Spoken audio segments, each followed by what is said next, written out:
Hello, my name is Ian with security-cameras.com. Today I'm going to be showing you how to install an HDD or hard drive disk into your DVR. You will need a small Phillips head screwdriver for the DVR cover and the installation of the hard drive disk.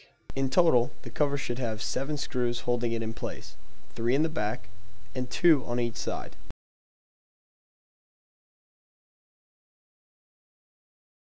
Lift the cover off the DVR. With your hard drive in hand, complete the 2 connections to the hard drive before setting it into the DVR. Once both connections have been made, set the hard drive in between the 2 brackets.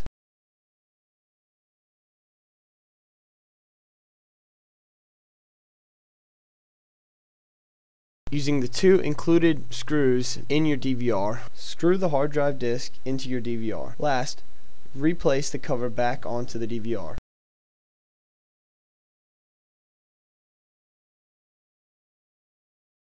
Thanks for watching.